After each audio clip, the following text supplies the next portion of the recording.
all your food is liquid form, or never drink any drinks other than water. So Sam, how's that liquid diet going, eh? Yeah, yeah.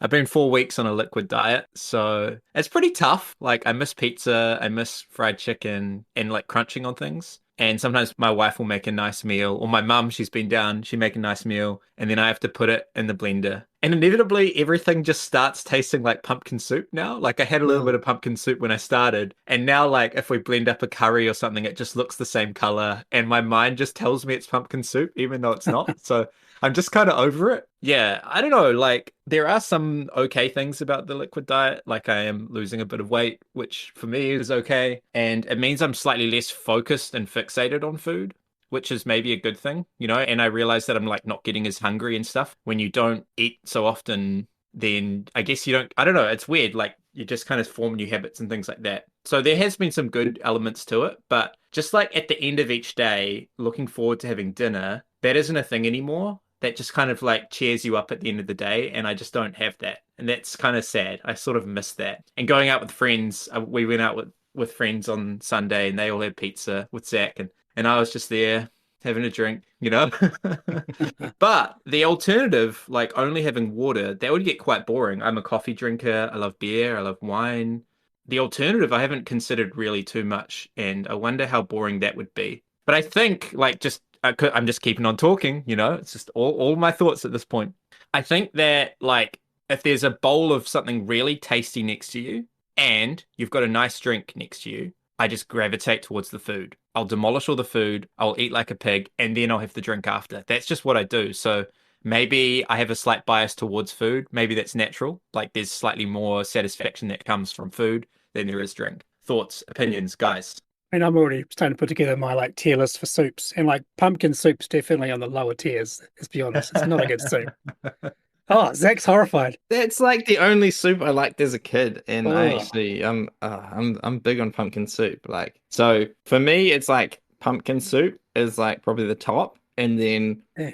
my mum made like a veggie soup, but the problem is it needed the other element, which I wouldn't be able to have in this case, which was toast with butter on it, Yeah, yeah. dipped in it. So like that just ruins my second soup. So I mean, I'm not, the thing is, I even said to my wife at a certain point, you know, like in our marriage, she's like, you know, make a soup, and I'm like, I'm not really a soup guy. Like, I'm gonna break it to you now. I don't want to pretend around you for the next 40, 50 years. Like, yeah. My mum used to make this amazing vegetable and bacon soup. I think it's like mm, the equivalent of pea and ham soup, but it would have like actual like ham hock in the slow cooker, so it just falls off the bone. Big chunky bits of meat. It'd have like lentils and all sorts going on as well, and it have big chunks of potato and carrots. And it was like so Moorish, kind of like a sloppy casserole. That's how it tastes. oh man. And it's the perfect like meal for when it's a nice cold winter day, like a lunch type soup. That sounds so good. And my problem right now is like all the best soups will have something in them that you need to chew, Yes, like a true. nice bit of meat or something, you know, in there. My go-to soup, like cooking time with Sam, is the tortilla soup, which is like a Mexican chili broth. And then you add like all these garnishes on the side and you just chuck them in. You've got coriander, lime, cheese, sour cream, whatever you want to add. Corn chips, you break them up, or tortilla chips, break them up. And it's just delicious and fresh and a little bit of spice. It's amazing. But I haven't been able to eat that one either. So yeah, even some soups that I don't know if you could consider them liquid form. Where are you guys angling towards, guys? Like, what are you thinking? I just think I'd have to have solid food. Like I couldn't go for the liquid food thing. Like food's too important. I would really miss coffee, wine,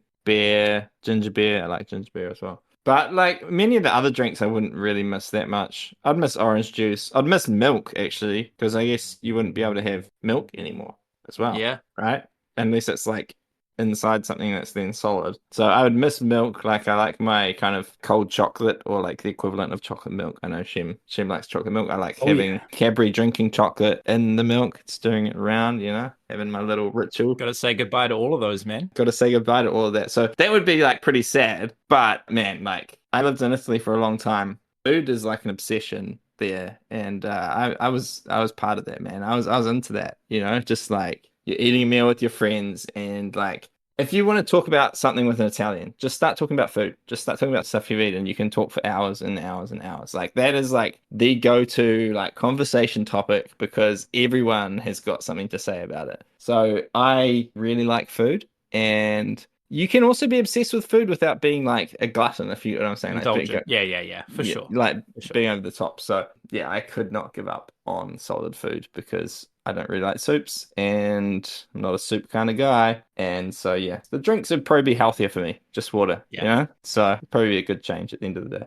What about Musashi Man? I'm in the other camp, eh? Yeah. I mean, I think you said it's good for your health that way, just water, but also like not having all that extra processed food though. It's also good for you. For sure. I think we could almost agree on if sugar's out of the equation, if Sam has sugar, say he does in a world that Sam eats sugar, we can just have ice cream together because you guys can eat it when it's still solid and I'll wait for it to melt. But if you take too long, I'm like, guys, that's liquid now. Stop eating it. But no, I do love my drinks and my chalky milks, my energy drinks and stuff. So, and I have done liquid diets before, like the Atkins type stuff with the shakes and all that, and it's fine. Like you get used to it. I know Sam, you're probably over it, but I've done it for like not full liquid diet, but mostly liquid diet. Done it for like over a year, I think, at one point, and you get used to it. And I quite like drinking as a thing. That sounds real bad. I'm quite an alcoholic. No, I quite like drinking as an enjoyable thing compared to say eating as an enjoyable thing. And as someone who's had pretty bad teeth throughout their life with like root canals and stuff, the thing with eating is like you're always risking breaking some teeth. And like I've broken teeth on peanuts. I've broken teeth on eating a carrot. Dude. All these things that you're like, they should be healthy. It's brutal. Let me tell you, with your decision, you don't need teeth, bro. You can just get rid of those bad boys. They're gone. Just gummy Phillips over here. Overrated, man.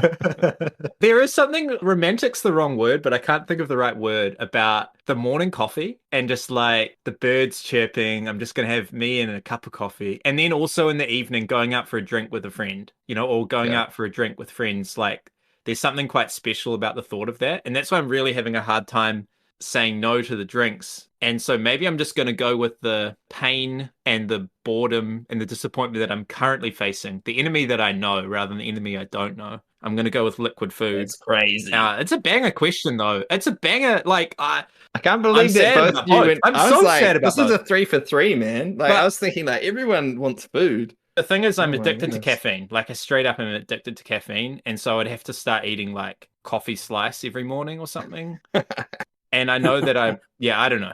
I'm not sure. For me, it's just the picture of the morning coffee. It's the picture of the lovely sunset with a bunch of friends in summer having a glass of rosé. Those sorts of moments. Like I know that there's food and feasts and all that, but when I see myself with food, I just see myself scoffing potato crisps, like with no chill. And it's not the best version of myself. Right. Good pizza, parmigiana. Don't, lasagna. That's right. Like, understood. Understood. It's tough. It's a good question. I find it like amazing how Shem has gone for the liquid diet. Like I feel like so many people would find the hardest thing would be like giving up alcohol or giving up coffee. Shem doesn't drink coffee. And and he still goes liquid. And he's still going with the liquid diet. Welcome to the Lens and Veil podcast. Join Shem, Sam, and Zach as they dive into a designer-focused analysis of Towers of Sifnos by Shem Phillips and S.J. Macdonald. So today we are discussing Towers of Sifnos, which is a game that Sam and I have designed and Zach has played plenty of times in development. This is coming to Kickstarter alongside The Great Sea. So we're going to talk a bit about the design process, the journey we went on, some of the challenges that we experienced, and just how we got the game from original idea to where it is now. So the flavour of the game is that following the aftermath of the Samian invasion, the Greek inhabitants of Sifnos sought to better defend their mineral-rich land. Over the course of several centuries, they constructed a network of over 70 beacon towers scattered across the small island. This system would allow them to quickly communicate a variety of messages and, most importantly, warn of incoming sea invasions. Now is your chance to step into the role of an ancient Greek military commander. Prepare your people against raiding pirates by constructing towers, mustering soldiers, and investing into the future of Sifnos. So at its heart, the game is very much an engine building, tableau building, sort of area majority game. And there's a lot of speculation on scoring opportunities. There's always these kind of pressure of knowing when scoring opportunities are going to rise. You'll see players placing dice on the map, which progresses each region towards an invasion happening, which is when the player with the most strength or might, I think we call it in the game, is going to score points, essentially. Other players get rewarded with cards or other things, but you're kind of really tactically looking across the map, trying to jump in on moments to score well, but also to know when it's not your fight to fight and to kind of stick in your little lane and, double down on your areas you've tried to score as well. There are these ships that move around the map as we're playing the game, and as we progress throughout the game, more ships get added, which kind of make the scoring kind of ramp up slightly as the game goes on. But also, as these ships come out, there'll be these orange ships which could also come out from the bag, and they are basically the game timer. So as invasions happen, either an extra ship, a pirate ship, gets added, or one of our allied ships shows up. And once that third allied ship shows up, the game ends immediately. On each of your turns, you're basically running through this kind of pattern on your player board in a similar way to, say, Viscounts. You kind of step through this sort of run sheet of things you do. And this involves playing down cards above your player board, which is going to buff up other actions for your turn and for future turns. It can involve placing dice onto the map, placing towers, placing soldiers or moving them, placing forts and beacons and all sorts of things. Then checking if there's an invasion, and then basically redrawing up your cards and things that you've placed out, topping back up to your supply. The game really centers a lot around how you use cards in the game. So there are three sort of suits, as you could say, of cards. There's the lead, silver, and gold. And generally speaking, when you play down cards, you are spending cards of the same color in order to place a card. So if I want to play, say, a gold 3 card, I'll need to play the card down and discard 3 gold cards. There's also ways in the game where you can discard cards for different functions in a similar way to, say, Great Western Trail. So you might say, I can do this action here, but also if I throw away a silver card, I also can do this thing as well, or this will improve my action in some way. So there's a lot of card play, a lot of sort of cycling through the cards. You're getting at least 2 cards extra per turn. So you're always getting cards, and often getting like tons of cards during invasions. So you're really like kind of picking them up and throwing them out as fast as you can to build the engine you want and kind of combo and all that kind of fun stuff. As you play down these cards, you're also, each time you play, say, a gold card or a silver card or lead card, you're gaining 1 point of influence in that same color. So if I play down this 3 gold card, paying my 3 gold cards to do that, I'm getting 1 gold point on this track. And these tracks, where you place these influence markers, they are your main scoring in the game. So each time you play a card, you score 1 point. And each time you have these invasions, based on the ships that are around that invasion that you won, that you defended the best against, you're going to move those point markers as well. So you're getting a lot of points off the influence. There's also other things that these tracks interact with. So as you get to certain points with certain colors on this track, you're going to get other benefits. And players are kind of racing towards these things. So it's a lot of reading the table going on, a lot of kind of tactical moves and plays that you do on your turn. Either try and snipe points from people, sounds bad, but basically try and muscle it on their territory if they aren't paying attention. Or you're trying to really like build up your engine to strike at the moments that matter most to you, or move ships around, all that kind of stuff. So, but at its heart, it really is a big, chunky engine builder. Not too complex, but a lot of depth going on. There's a lot of extra stuff that goes on when you retrieve dice from the map. On your player board, there's tons of different buildings you can construct, kind of in a almost like a flip and fill style way of where you're kind of placing dice to try and build up certain buildings for different benefits. All sorts of stuff going on like that. So yeah, there's a lot going on. That's kind of just the surface level, but we're going to discuss it more and hopefully give some more insights and explain the game a bit better as we go on anyway. Yeah, so every game kind of has a story, and sometimes it's not what you expect, where it's come from, how it started. Sometimes it's a mechanism, sometimes it's a theme. So where did Towers of Sifnos come from? Because it seems, quite specific, quite particular, and also very thematic. So we had been working on Assyria for a while, our good friend Emanuele, and I think as that kind of worked out quite well. We basically played the game a couple of times on BGA. We really liked the game. We talked to Emma and he was keen to be involved in doing a new version, and it was a really fun experience from the get-go. So I was already very curious, like what other games are out there that might be due a new version, a reprint, a retheme. And one game that both Sam and I have always enjoyed is called Asara, which is by Kessling Kramer, the duo. The original duo. Really good sort of worker placement game with cards, with coloured cards. And you're in that game, you're building up these towers, and it's 5 different coloured towers, quite abstract in a way. But I was curious if there was a real life historical setting that this game could be in, because it's kind of in a Arabic kind of theme currently with these kind of towers, but it's kind of fantasy in a way. It's not really historical. But I was curious, like what civilizations actually built, decent towers, like large towers in ancient times. And as I did more research, I found out very few actually built large towers. So the sort of more castle age that we see, that the medieval age or further on, where you start to see these large towers.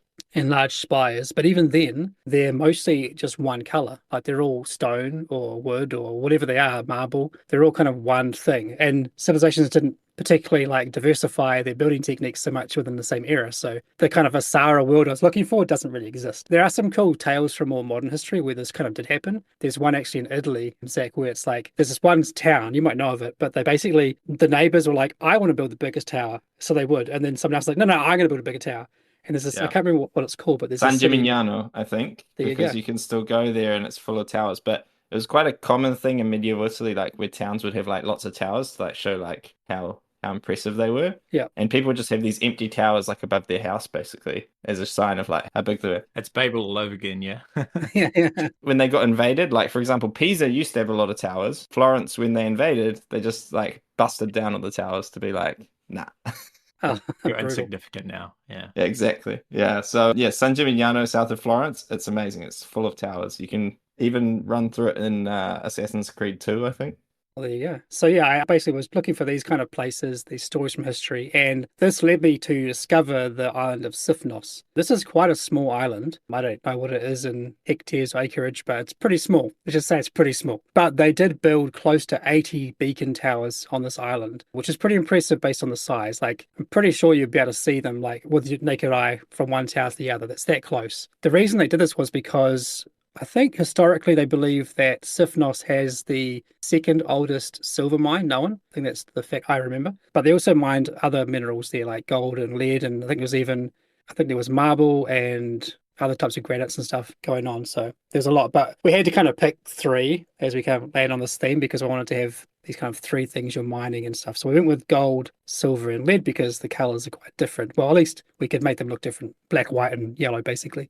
But it was discovering this island and the story of these people with this very mineral-rich land trying to defend it against invasions because they'd been invaded by the Samians. They'd lost a lot of their resources and their wealth, but there's still a lot there to be discovered and mined and stuff. So their plan was to basically build this network of beacon towers to warn, on one side of the island, go to the other side of the island, that there's ships coming, get ready, muster the troops, meet down the shore, that kind of thing. So to me, it was a really intriguing story. And while it wasn't, the game I was looking for, the theme I was looking for Asara, I couldn't stop thinking about, this is a cool theme. Like, this is something that could actually make quite a cool game and a cool story. In a similar way to when I discovered Skara Brae. It's like, there's a game here. There's definitely a game. I have to try and discover what that game's going to be. One of the games where you had a name for the game before you had kind of like even any mechanisms, like you knew there were going to be tower building, but like I feel like the name Towers of Sifnos was in your head for a long time. Yeah, I think so. I mean, so many of our games have the word of. I mean, especially with our expansions that we do, like, Era of Experts and so on, Hall of Heroes. So I'm always a bit conscious, like, don't do too many of games.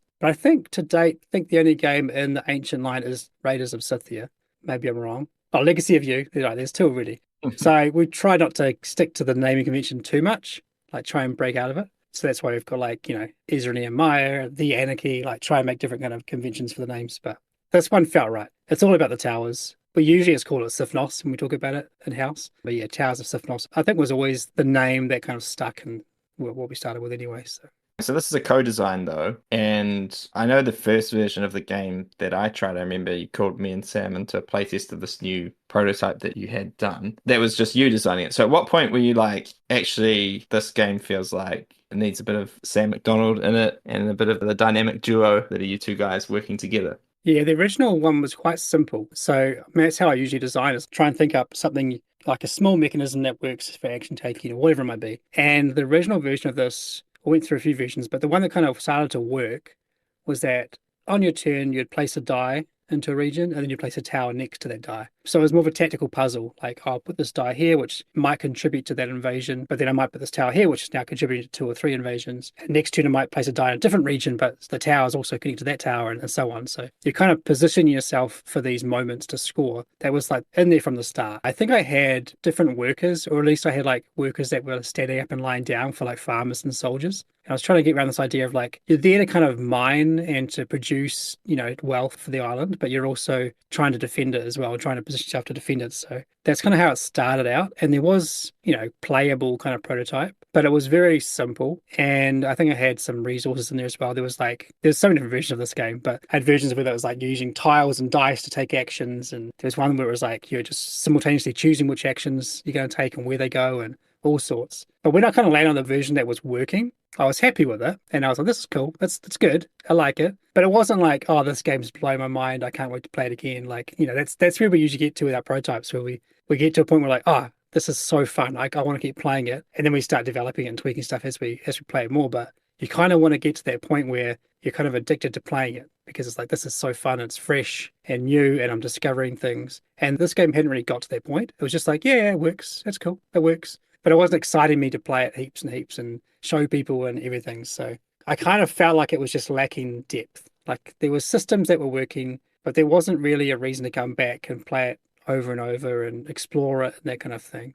And if Sam's good at one thing, it's good at adding depth and and reasons to explore a game. And also I was in this kind of space of like, this is area majority, which is not really my thing. Like I don't usually design this space. And so also knowing that Sam is very good at that kind of more interactive style of design and thinking about players at the table, not just what you're doing on your turn, but how the table might respond to your turn, how you might respond to them, and having those kind of moments in the game. I was like, I think it's time to bring in Sam. So he was keen for some strange reason. We jumped on him and we started to rip the game to pieces and add in some more elements and make it a really fun game. Perhaps less streamlined.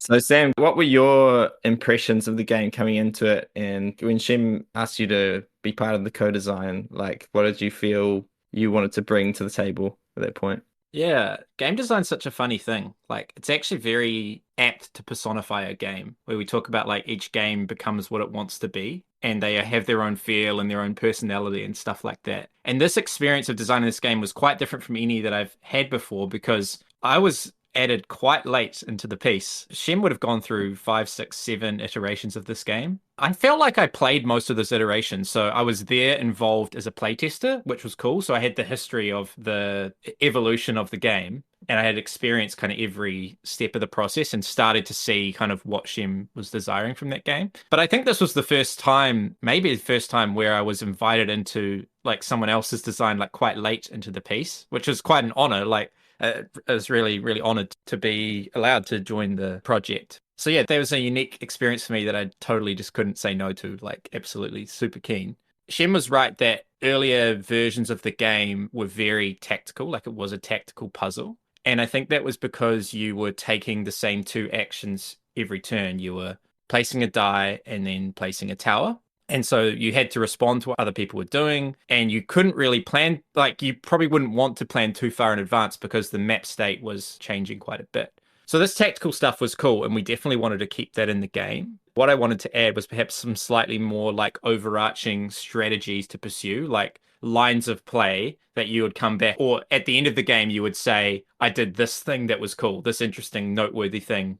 And then you would come back to the game and try and do something that was different holistically. And so when you add in an extra action, when you add in 3 actions, in each turn you only get to do 2, that opens up a world of combinations. So now I can take a strategy where I completely ignore one action and I'm always doing the same 2. And then you're playing like the old game. Or there's different pairings. So you might play with muster and placing dice. That will have a different feel where you're really about trying to outmuscle everyone. If you play with dice and towers, you are kind of building up for the long term, and you're going to end up with like a really nice connection of these towers on the island. And then the last combo is soldiers, muster, and towers means that you have no ability to trigger invasions, but you're going to be really, really annoying to everyone else, and you're going to be really strong in those combats, but you don't have the kind of tactical control. So having all of those pairings creates a lot of different strategies to pursue.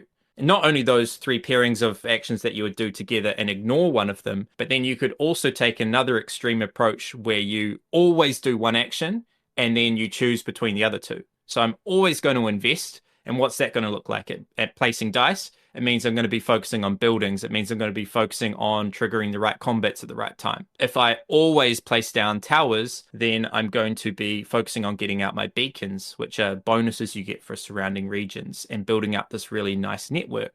But then I can tactically choose if I want to place a soldier or a die. And then if I'm always placing soldiers, I might be placing out these forts, which will allow for people to place their dice on top, any die. So there's less kind of like dice restriction, but it's going to give me more long-term strength. It's going to give me more card income, things like that. So all of this nonsense that I'm saying is that when you add in one extra action and you only get to do 2 of them, it creates a lot of room for strategic divergence, as well as keeping all sorts of combinations of just tactical balanced approaches still intact. Like you can still interact with the game on that tactical level where you're just constantly responding to what other players are doing. And that works equally well as well. So I was wondering about, like, we often talk about it when we design games, we often set constraints for ourselves to, make it clear what we want to design and stop us from maybe going in too many directions. But we also generally have an objective for what we want a game to be. So I was wondering, with Towers of Sifnos, were there some specific game design objectives that you had and some specific constraints that you set for yourself? I mean, that might have come out later on in the design, but what were those? I think the initial one was more about the table presence as a thing. Like, I want these towers to stack up. I want them to visually see these towers growing on the island. That was always the main objective, to have that visual thing of when you finish a game, you can look at the board and there's like discs everywhere stacked up. There's some that have like 3 or 4 high, but there's just, and most of the spots will be covered on the map. So collectively, we have kind of done what the game set out to do, which is to build the towers of the island. That was the main one. I mean, everything else went through every change you can imagine, really. Like the scoring systems changed, the resource systems changed, and even how the game ends changed. Like everything was kind of up for grabs to change, but really it was just about the towers have to remain. And early on, that was the biggest challenge, was like, how do I get these towers on the map? Like, is it a hex map? Is it like a map with like grids and things? Is it like just open rain? Like there's just 5 regions and that's it? And stuff just sits inside the regions? Because there wasn't like a map I could choose or find online that was like, here are these key cities or, towns, and I put a tower in each of them. That wasn't really a thing. There were some major cities on the island, but they weren't really like reflective of where these towers would need to be in the game. So the towers are spread out in a very kind of uniform way on the island. I guess the other thing that was very like consistent from the start were the dice, right? Like you're placing these dice out, those standard D6s.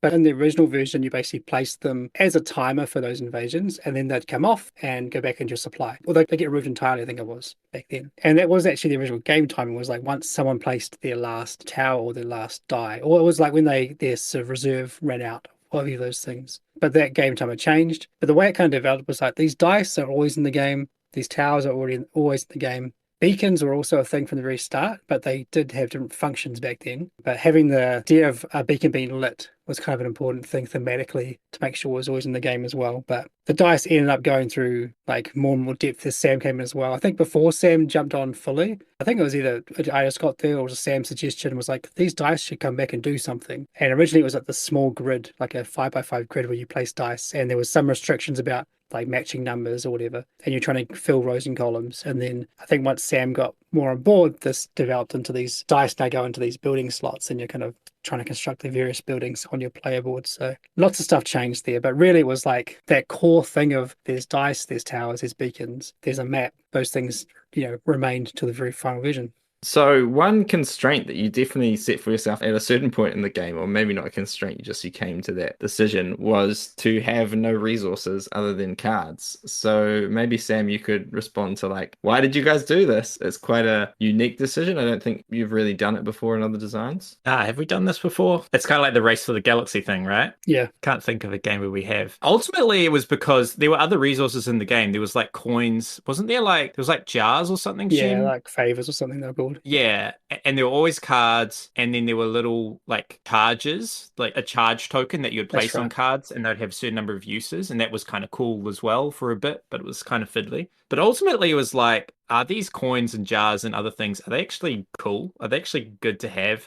Are they making the game more fun? And the answer was no. The cards were the most interesting resource of them all. But then you still have the issue of like, okay, sure, we could get rid of these resources, but we need to still have gates in there. You can't just play down cards for free, and so I think there might have been a version where you would play down cards for coins. Was that what it used to be, Shem? I'm sort of like, I can't remember too much. Yeah.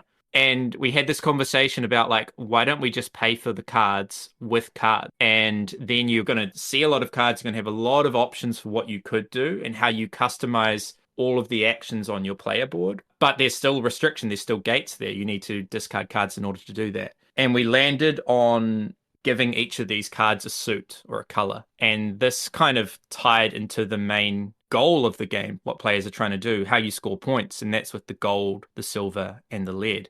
And I think that was like a fairly late addition, right? This gold, silver, and lead thing, Shem. Yeah, it came to be kind of, I guess, soon after you joined. At one point, there were like 3 separate tracks. We were trying to figure out, like, what is the balance between rushing one track or focusing on one track versus like balancing. And we had our typical fear of like almost like blessings and Ezra and Nehemiah. We're like, oh, there's a reason to push one hard, there's a reason to balance them. Yeah. And we were trying to do things like, oh, maybe it's like you score your lowest out of the 3 at the end of the game, and that's how you score points. And we tried all these different things, but it never really felt like it worked, which actually led to the other thing, which we'll discuss at some point, the 6 scoring tokens you get placed out on the map. But yeah, for the cards, it really, because like Sam was saying, it was kind of like, well, why don't we just try this? Why don't we see if it works? I think the problem that we ran into was quickly, there aren't enough things for these cards to do. So there's 6 actions in the game, or 6 kind of slots for these cards. We wanted to design that there was 6 cards for each slot, and then you times it by 3 to get your whatever it is, 36 times 3. Can't do maths on the spot. And then, but we kind of like, well, let's say that first action of playing down cards. You've got discounts, you've got extra actions for doing cards, more manipulation of dice maybe. We kind of ran out of things that other actions could do. And I think that's what led to things like tents and forts coming into the game. Yeah. We need some other kind of like levers for the game from memory.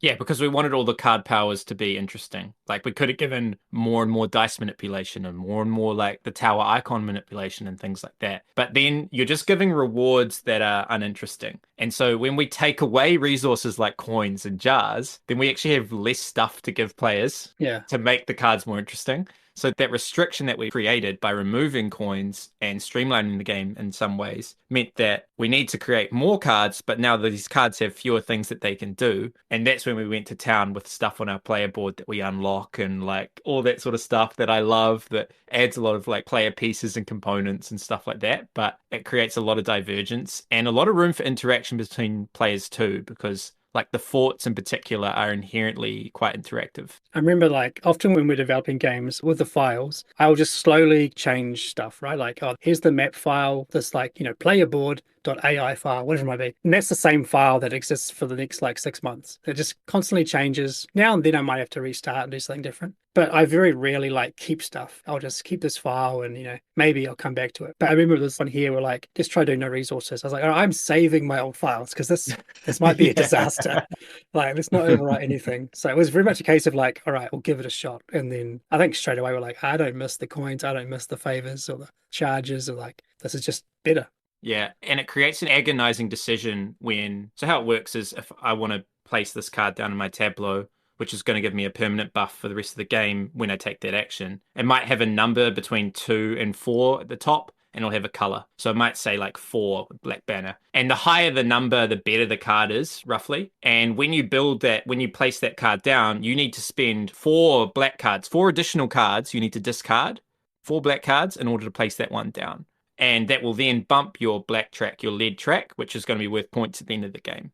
But it's an agonizing decision when you're sitting there looking at your hand and there's 2 black cards that you want. You've got 5 black cards. So you might need to wait a few more turns before you get that engine up and rolling if you want to keep those 2 cards around. Or alternatively, you just say, right, I'm going to throw away one of these ones that I really wanted so that I can get online and play this other one down. And that's a cool decision, like the whole discarding thing and what you want to keep, what you want to play down, all that sort of stuff. Like, it's quite interesting, as well as there being a lot of times in the game where you're actually giving cards from your hand to another player in order to like usurp them in some way. So when you place on top of their tower, when you destroy one of their soldiers, when you place on their fort, you're going to be giving cards to another player. And it's also a strategic decision around what does this player want? And I'm going to make sure I'm going to give them something that's the least useful, perhaps. Yeah, I think in the original version, it was that the favors that we had, they were like really good for dice manipulation and stuff. So you'd spend favors to like help yourself. But if you were to place on top of someone else, you had to give them a favor. So favors were like this shared resource in a way that was handed around if you were covering people's towers or doing whatever else with them. But it was also good to keep for manipulation. But both those things got solved just by using cards. So it ended up being that there were 3 ways that you can give a card to someone else. So it was when you place a die into their fort, when you stack over their tower, or when you move one of your soldiers in to take out one of their soldiers. So there's 3 ways that you can pass cards around in the game as well. Yeah, so talking about like interacting with other players and giving cards and placing over each other. So you mentioned kind of earlier, Shem, that this is an area majorities game and it's not a game that you've done a lot of in the past. Very like interactive in a way that's direct. Often you are placing over top of someone else's thing, or you can even bring your soldier to where their soldier is and both soldiers are destroyed, or go home or go to the pub. I don't know what thematically they're doing. But, there's ways in which you can just like get in people's face. So how did you guys go about trying to make this meaningful interaction in the game, but avoiding interaction that just felt mean? So meaningful, but not mean. It's worth making the distinction between area majority and area control, I think, to start with. So area control is when you are fighting each other directly for resources, for land, that kind of thing. Classic dudes on the map type stuff where you are actually, I want to go and attack Sam, that kind of thing. Area majority, it's more like you're bumping shoulders and you both want to be there and you don't really care that the person's there, but you kind of want to be the one at the top. There's other benefits to being there regardless, but you ideally want to win that region. This is more that. So you aren't fighting each other, you're not attacking each other. But there is this element of trying to be the strongest in a region when it's worthwhile being strongest in the region. I think one of the key factors was that we wanted the other interactions in the game to be positive, because we would very much try to make this game a game that fans of Garphill would like. Yeah. Because it is different, but we spiced up the stuff that we knew people would enjoy, like how you can place your dice onto your player board and do cool building things, how you can play cards in different ways, and how you can build up strategies and powers and combos in different ways. So we wanted any kind of what could be perceived as negative interaction, like me putting my die in Sam's fort, me covering Sam's tower, or whatever it might be, or pushing him out of a region with a soldier. We wanted that stuff to be positive for the other player as well. So if anything, it's 1 for 1. Like, yes, you cover me, but hey, I got 2 cards from you for doing so. Or yes, you blocked my little dice spot, I wanted to go there later, but hey, you gave me a card, so it's okay, kind of thing. I think that was the approach we took. Like, we didn't want any negative feels at the table. We wanted everything to feel kind of fair as well, was quite important, because the game, and we'll explain the end game a bit more soon, I think, the game can really crescendo and sort of go to this point of like agonizing tension, but we want it to still feel fair, and that was always a balance that we were trying to push in the game as well. Yeah, it's a bit of a tightrope to walk where there is a lot of positive interaction in the game, and anything you do that could potentially be seen as hurting someone else, they will get a consolation. They will get some sort of compensation from it, either by you paying them, or if you trigger an invasion where you have the most strength and they were vying for control, they were vying for the most strength and they didn't have it, they're still going to get compensation by gaining a card for every tower and every tent. And that is significant. But the tightrope to walk is that we want to make sure that the compensation is significant and it feels like, oh, okay, that's fine, but that it doesn't just completely make it a wash and it doesn't matter if you win or not. And so we want to get that balance just right, that ultimately you want to get points, you want to get these tracks along, gold, silver, and lead. And that is the most worthwhile thing.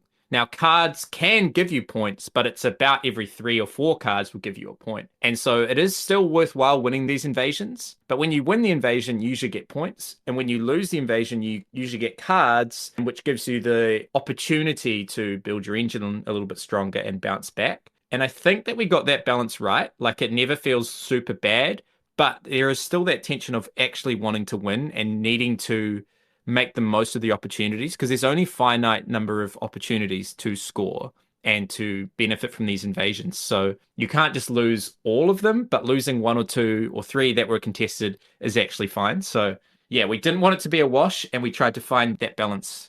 Yeah, and there was a lot of balance going on at that point of development as well. We were going back and forth on what is the right amount to give someone. That's the reason on the 3rd ship space of each region, there's a little card icon, because if you win a region where there's 1 or 2 ships and you get 2 points or 1 point and someone else gets 5 cards, you're like, well, that's not really doesn't feel quite right. Like, I mean, yeah, sure, just don't try and win that region, right? Like, if you're not going to get the least stuff out of it. But we added a little card on the 3rd ship spot. There's these 4 slots where ships can exist on each region. And so if you win a region with 1 or 2 ships present, you'll also get a card. So just a way of like making that win feel a bit better for the players. You've already kind of mentioned a few design challenges that there were. Are there any others that you wanted to talk about, things that came up in the design that were challenging, and kind of how you overcame them? So the 2 that come to mind for me, I wonder if they're the same 2. I had 2 come to mind as well. It's the end game and it's the variability from game to game. Yeah. Like, why does this game feel different from the last game we played? And both those things were solved kind of in one way. That was by these 6 tokens that you place during setup. So this came in quite early, but it evolved a lot into what it is now. The idea was that we had these 6 tokens, 2 for each of the mineral colors. So 2 gold, 2 silver, 2 lead. And you'd shuffle them up and place them out on these various slots, which meant different things. what it is in the final version is that one is this particular color, this mineral. When you reach number 3 on your slot, you get a free card from this tableau of cards. This little like river of cards there at the top. When you reach 5 of a particular color, you get this free scoring tile with a cool immediate benefit. The other 4, one of them is that at the very start of each invasion, the player with the most of that color gets to move a soldier. Now this could be just from their barracks to their ready, like so it's available, or it could actually be on the map, which could actually swing the power of the battle, so you can be quite aware of what they can do in the game. 2 of them are basically when the orange ship comes out, you're going to get a number of cards based on that stat. So the first one that comes out, for every 2 of that color, you get 1 card. And then the second one, which comes later, obviously, for every 3 of that, you get a card. So there's a reason to kind of rush certain tracks for certain reasons. And based on what combination of where those things lie, where the pair especially lies, like where are the 2 lead tokens, where are the 2 gold tokens, can change the feeling of the game quite a bit. The final one of the 6 is that it's just a majority for scoring at the end. So whoever has the most of this one gets 4 points and second most gets 2. There's a little extra rule in the game that if players are being slow, basically, and not moving on these tracks, if you ever can't place a ship, the game ends as well. So it's possible that that 6th slot actually doesn't get filled and no one scores those points, but it's pretty rare. But what this also did was like it kind of tied into our game timer. So these orange ships that get placed out, which trigger those last 3 I talked about, are the game timer. There was definitely some like back and forth on how the fairness of the end works, and is it, finish the round, one more round, that kind of thing, or was it immediate? That's another whole discussion, but really it was like there was a stuff around the scoring on variability from game to game that I think were the biggest challenges for us. We've been playing around with this kind of system where you've got these tracks and you kind of want to give each track an identity, so to speak. And if it's not an innate one, because we've done this thing with the cards where we have, every version of the card, there's 3 copies of each card, but with a different color. Is that correct? Yeah. And so we wanted to do that to have like lots of cards. And then if you wanted to have a really specific engine, you could have the same card 3 different ways.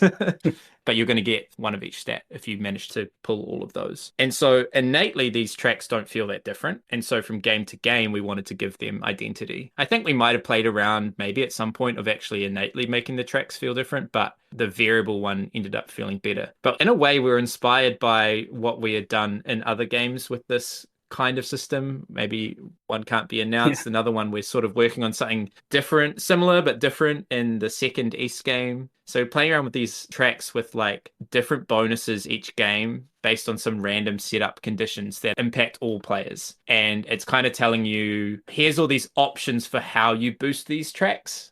And that's going to change from game to game. Different to a game like Scholars where the tracks are set. And here are the bonuses that you're going to get for bumping this track each game. And each track has its own identity from the start. In these styles of game, we're making the tracks with variable identity. And that becomes quite a cool puzzle to solve. Like, at what point do you want to stop bumping something and move on to something else? Which one do you want to focus on early game? Which one do you want to plan for late game? Like, it's quite a cool puzzle to solve each time you play.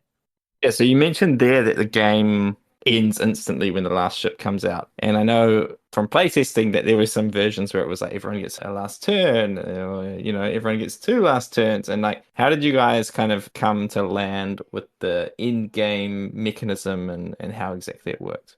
Yeah, this is always a challenge. With Euro games especially, this is always going to be some pushback because a lot of times you'll see that fairness must win every fight. Like, fairness trumps all other decisions for a thing in a game, and everyone must have the same opportunities. So that's just, for some reason, that fight seems to always be there. So we tried different versions. We tried finish the round and 1 more round. We tried even 2 more turns. And the problem is that some people will be like, no, I want to end right now. This is the perfect moment to end. And so their last 2 turns feel really boring and anticlimactic, and you're just like, well, I guess I'm putting out a tower for no reason, like the game's over, but I'll place a tower.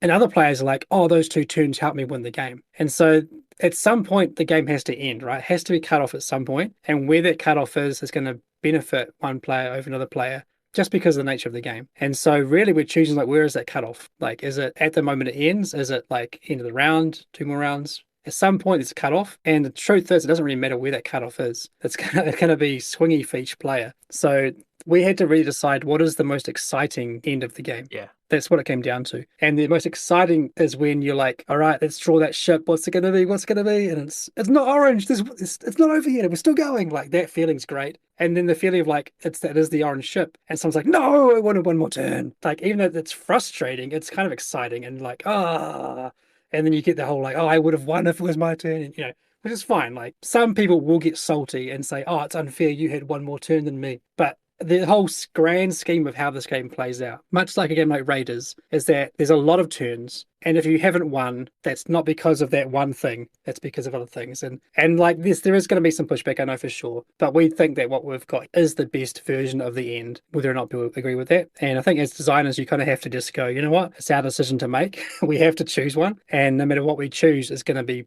positive and negative, impacts. If we'd gone for like end the round, some people are going to start complaining about how boring it is when you have one turn at the end that does nothing for you. So we want the excitement to go and trump over the fairness. So I think like on the other side of that though, it is a game where you've given some player control about the in-game trigger because first of all, people have to, set off these invasions. So they have to place all 3 dice in a region. But also orange ships are added to the bag when any one of your stats crosses a certain threshold. And I believe that changes according to player count, where that threshold is. But if you go up the tracks evenly on all your stats, you're delaying that orange ship going into the bag, basically. So you can also play in a style that is going to make the end of the game probably take longer, right? So you can also just opt into like building your engine evenly and trying to delay the game more because maybe you've got a strategy that's going to take a bit longer to work. And you can also be the guy that just rushes up one stat straight away to get the orange ship into the bag straight away. So I feel like on the other side of that, yeah, people can complain, but they've still got some of the power in their hands. Yeah, much like Architects, right? Architects is very similar. Like it's very player control driven and you see it coming. That's the other thing, you see it coming. But with Architects, we do the Ticket to Ride rules where it's like everyone gets one more turn. Because in that case, you can see that last placement and you have absolute control. So you're kind of rewarded for doing that last thing. You're rewarded for triggering the game. Whereas in Sifnos, there is control, but it's still a blind draw. So you don't fully know if placing this die, this third die in region, is going to trigger the end of the game. But maybe in your case, maybe you hope it does, right? Like usually you're hoping it does. So there is a bit of like unknown there compared to say Architects, which is why I think we wanted that. Like it's over, like it's boom, it's done. Whether or not you wanted it, it's over. Because the flip side was also fun, right? The flip side is fun where it's like you hoped to end and it didn't. Like I know if I end right now, I've probably got the win. But if it doesn't end, it's Sam's turn next, and he's going to pop off another invasion, and he's probably going to win. So yeah, it makes it exciting either way. We were totally aware that we were bumping into a curse problem in game design. And I think there are parallels with other games, like Scythe might be a good example, where it's like there's actually no correct answer to solve everything. We don't want the game to be anticlimactic, and we don't want players' turns to be insignificant. And so we went with that. Now, maybe on the fairness scale, people feel outraged from time to time. They might feel outraged from time to time. But like, that's why it's a curse problem. There's no solution that gets rid of everything, but we go with the one that we think works best for our tastes. And we also had this thought, and Shem mentioned it before, but it's like, there's always going to be someone that is unhappy, or there's always going to be someone that loves it. And so there was no solution to make like everyone happy or no one unhappy. Like that is just the case, right? Yeah, and then once we made that decision, we did take steps to then help balance turn order. So you do get a starting card at the beginning, which tells you where to place your stuff. But on the flip side, has a little reference for like what first player gets, what second player gets. So third player is actually getting like, I think it's 2 or 3 more cards than the first player. Yeah. And they're getting a free die into their workshop. So they're almost getting given an entire turn, essentially, worth of stuff. So if the game goes the full round, like everyone gets equal turns, I would argue the last player's probably had a slight advantage most of the game. So like it's not so black and white on where that fairness scale is. Like, does the first player actually have an advantage? Well, it really depends on what they do in the game and how they use their position in the game, I guess is a way to say it. Whereas like the last player, they got some starting stuff. They got extra die, which is going to give them a resource bump on their very first turn for free. Like, are they going to rush towards getting that card ability? Are they going to rush towards having the soldier move ability? Like, it's their decision. They've got more agency than the first player and more cards in hand than the first player. So I really think that the balance is right, but it's going to come down to that like perceived fairness, which it always does come down to as well. Yeah, I think you added some nice touches as well to kind of make it so that if the game ends, you don't feel like, oh, I absolutely needed one more die inside my building and I wasn't able to pop that off. Because if you place your own die onto your own fort, then at the end of the game, if it's on top of one of your forts, you get to place it into one of your buildings, even if you didn't pop off the invasion. So like I think that's like a nice touch to also make it not feel so bad, because if you have a whole bunch of die out there and you're about to pop them off and you're about to finish your buildings and get the maximum points for them, that could feel so much worse. Whereas if the end of the game's coming, you're like, well, if I place it on a fort, I can guarantee that I'm going to be able to place that die. Yeah, that was also about like removing dead turns too. Like sometimes you see it coming, right? Like you see Like, I can't trigger the invasion, but I know the next two players can.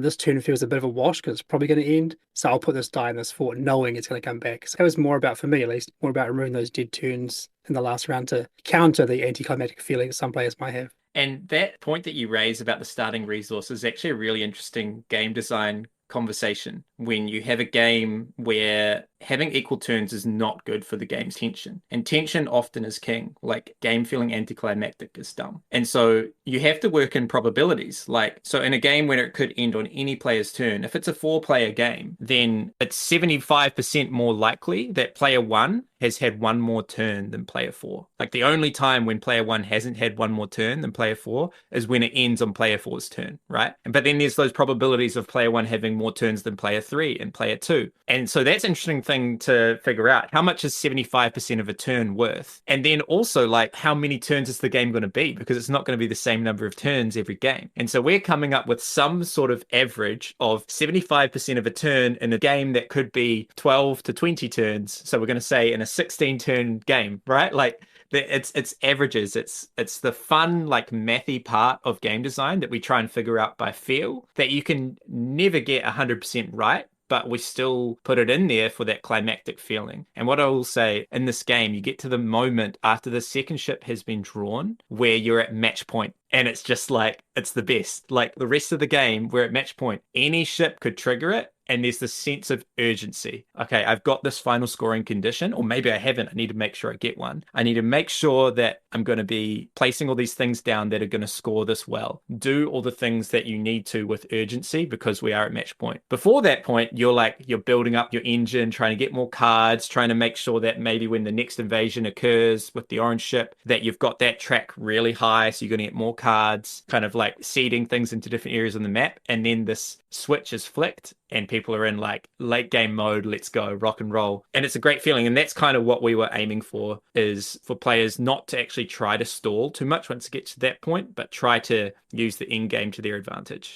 And even with those like percentages you're talking about earlier, like that changes with player count too, right? Yes. So we made it so that when two players, you basically look at the first and third player for what you get rather than the first and second player, because you don't want to give like, here's a grid for all 4 player counts and what you get each player count. You want to keep kind of clean. It's hard to really know for sure, like, being last in 3 players different from being last in 4 player. That's correct. It's a challenge to design for sure. Yeah, so one thing that I really like about this game is that it has a lot of that depth that we've been talking about. There's all this engine building, but it also is pretty quick. Like, it often finishes within 60 minutes. Maybe you can take a bit longer if everyone's playing slow, and it can sometimes be quicker. So yeah, I feel like maybe that's something that recently we've had a few games, or some of the games we're working on, are kind of going for that, like a lot of strategic depth, but not a lot of time at the table. Is that something that we're going to continue to do at Garphill? Try and make these kind of like a meal of a game, but that doesn't take up your whole evening? Well, Sam mentioned earlier on about how each game is almost like its own person, and you have to kind of let it be what it wants to be. So games will often show you what they're going to be from the very start, like if they're going to be a big, long, drawn-out game or if they're a snappy game. And this one always felt like it was going to be in that kind of hour 15 kind of ballpark. Like, it's a medium weight game. It's not going to go on forever, but it can go quickly if everyone is on the ball and everyone's rushing and doing the right things. So I wouldn't say every game in Garphill is going to be like this at all. There's going to be some big, long 2-hour games still. There's going to be some 45-minute games still. So, but really it comes down to like the game itself. We don't necessarily go into a game going, all right, let's make a 45-minute Euro game. That's never how we start designing a game. It's often from some inspiration for a mechanism or a cool story like this that inspires, and then you start designing and you just go, this feels like I could play this for an hour. Like, this feels about right for an hour. Like, you kind of just go off your gut based on that. And then it's also about, what are you doing each turn and what do you want to accomplish? How do you want to feel satisfied by the end of that game? And that really what it comes down to is like, is the rules worth time at the table? And for this game, like, the amount of rules you need to get through to play the game, playing it for an hour and a half feels about right. Yeah, we're quite mean to our playtesters, I think, because we have some amazing playtesters who just love building up these most amazing engines, and they love to have like a lot of fulfillment and make sure that they achieve everything that they set out to do. And we kind of want to design the game so that like 1 or 2 turns earlier than that, it ends. Like, they still have the satisfaction of fulfillment, but then they're like, oh, I wish I had 2 more turns. And so for me, when they finish a game and they say like, oh, I wish I had 1 or 2 more turns, I'm like, sorry, bro, that's good. Lock it in. Like, but they want to play it a little bit longer, which is a good sign for us, because for me, like, one of the best things someone could say after my game is actually the best thing they could say after my game is not that was great, it's again. And now, not all games you could do that, like Chaos Order, Inventors, and stuff like that. They are, again in a week's time, again in a month's time. But maybe with this game, it's the right length. And with that crazy ending that happens and just the satisfaction and the excitement and the climax and stuff, maybe people will say, all right, let's play again. I think that's one of the most fun things you can have in gaming is then you start again. You know what players like to do, how they want to play. You saw a whole game and then you get to adapt and learn some new things and explore maybe a different path. We hope you've enjoyed our discussion about Towers of Sifnos, but we'd love to hear from you. Jump on the Garphill Games Discord and let us know on the podcast channel whether you prefer the endings of your games to be more fair or more exciting, and where do you fall on that spectrum. Welcome back, everyone, to our BGG Top 200 draft. We're getting down to the business end of things, and so I'm going to read out the games from 171 to 180. As I mentioned every time, we screenshotted these games when we started, so they may not be the same ones that you can find in the top 200 now.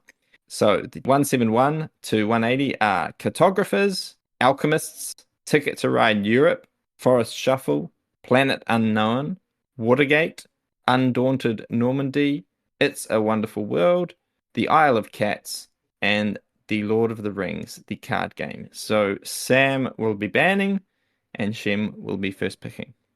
I don't know. I think I'm going to ban a game that I know that Shem really likes, and I know that there's a lot that he likes on here, but I'm going to ban It's a Wonderful World. What a meanie. What an absolute meanie. I know. This is becoming a trend, Sam. People have been saying that my list has been failing, so I got to take some away from people that I'm not going to pick. Fair enough. Fair enough. It's a Wonderful World is a great game. And it's one of my favorite solo games, I'd say. Yeah. All right, then. Well, there's a few others I like on here, quite a lot, but it is a tough choice. I think based on its sentimental value, I'm going to have to lock in Ticket to Ride Europe, because it's a game that got me into the hobby. It's a game I still own, and my version, I've said it a few times, is disgustingly dirty and gross, but I still play it with my family. It has all its flaws, but I still love it, so I will lock it in. Great pick. Ugh. You chose it for me, though, to be fair. Yeah, true. That makes things very difficult for me, because the only 2 games I'd played on this list have now been banned and picked away, so I'm just going in blind now, or almost blind. I think I don't have any like roll-in rights or flipping rights in my list, so I think this could be a good chance to pick Cartographers, which I've heard lots of good things about. Here it's a really nice little game. The other one I was thinking about was Forest Shuffle, but I think I'm just going to go with Cartographers. So that's my pick. Unfortunately, I haven't played it, but I was forced into this, guys. So I have to show you sometime. It's a great one. I mean, it's good Jahres, right? So it's a fantastic game. I was expecting the patented Zach Chaotic pick, but this is actually pretty good. So well done. So mine is actually an easy pick for me in a genre that I don't like. I'm not a big fan of 2-player head-to-head games, but this is my favorite. I've played, I own it, I love it. It's a great thematic card game that is amazing replay value, and it has cool asymmetry between the 2 sides. This is going to be Watergate. It's a fantastic game. I know that we've played it, I think, twice a few years back. Sam showed me it. I think it's got elements of deduction and stuff going on too, right? I think, from memory. Yeah, there's a bit of that. There's a bit of like card counting. And when you know the game well, it's like you're preparing for their particular strong cards from their deck. And I don't really like these 2-player head-to-head games. I don't know why. Like, it feels a bit too intimate, like head-to-head. We look eye to eye and we're trying to bring you down. I don't know. What do you guys think? Do you guys enjoy those sorts of games? I think I enjoy them if they're not that. Like, I quite like Patchwork because it's like a joyful experience. You're playing with the 2 of you, a nice, fun place. But yeah, I'm not really into them. I mean, Sam, you and I both quite like the Knizia game we played, Battle Line, I think it's called. Yeah. Yeah, that was quite cool. It was almost pokerish kind of feeling, the way you're playing the cards down and trying to read the table. And, and there's also like Lost Cities. Yeah. Similar to that again, where you're kind of just like playing cards against each other into columns. But yeah, like I thought you were going to say Normandy when you first Undaunted when you first started talking. Yeah, that's quite So cool. you enjoyed that Yeah. a bit more, eh? I didn't quite like that one very much because it's in that genre of like it's very fighty 1v1s and it's not fun to me. Yeah, there's no like playing the table. It's really much me versus you. Sometimes they can be like tug of war style. Like I'll go forward 2 steps, you pull me back Yeah. 2 steps. And I don't know, for whatever reason, those sorts of games don't excite me, but they are they're very clean games. And in a way, they're the best balanced games because it's zero sum. Like they'll be the games that you can actually get the balance right, you know? But I don't know, there's something about it, the vibe of playing that sort of game with my friend is I wouldn't jump to it. I'd much rather a cozy game Yeah. or a co-op game when playing 2 player. Yeah, I agree. Like, I'm generally a person who's like the more the merrier. So I like playing games where there's lots of people. I like games that work well at high player counts as well. Like, party games are okay, but I like strategy games that you can play with a lot of players. Like, I like Architects at 5 or 6 is a lot of fun. So yeah, the one-on-one games, I just haven't played that many of them because I'm not that into them. What did I play at Essen? I tried the Disney TCG, whatever it's called. Okay. And it's just like it's not my cup of tea. But there is a Regicide Crown Duel game coming out. It might even be on Kickstarter right now, which is a duel game using the Regicide system, which is very cool. And that leads me to my question to you guys. If you had to make a Garphill game, a Garphill duel game, what would you make it of? Like a new edition of a Garphill game that was duel. This actually crossed my mind this week. Oh, yeah? Yeah. So let's just say from the get-go, this isn't something it's not in development. It's just me thinking, so don't get too excited about It will be after this, don't you I was worry. actually thinking Architects, because you take a game that's not expected to be 2-player. It's probably the better move. Like, Yeah. because I see too many games coming out, like, say, like Splendor. There's Splendor Duel. It's a different game. It is. But Splendor's already a fantastic 2-player game. Right? It's great. Why make yeah. a 2-player version? So I'd be more inclined to take a game that doesn't work that well at 2 Yeah. and make it a 2-player. Like for the, we talked about already, It's a Wonderful World. 2 is probably the worst player count for that game. Like 1's great, 3 high is great, but 2's like, yeah. But then they made It's a Wonderful Kingdom, which is a great 2-player game, and actually not that great solo, to be honest.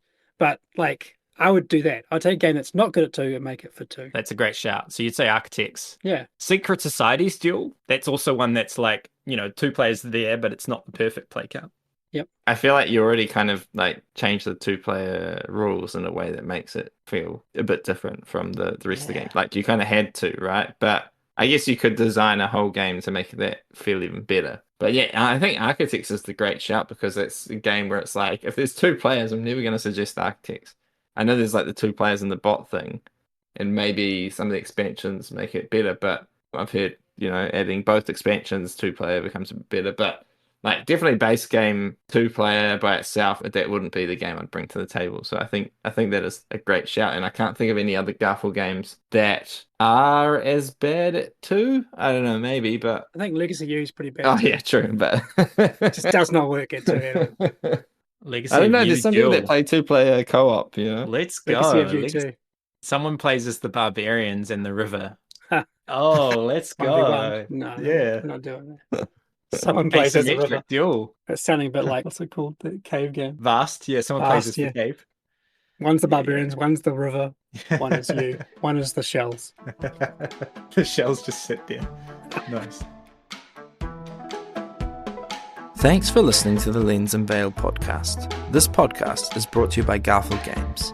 You can follow Garphill Games on Facebook, Instagram, TikTok, Blue Sky, X, and YouTube by subscribing to our newsletter at garphill.com or by joining the Garphill Discord server.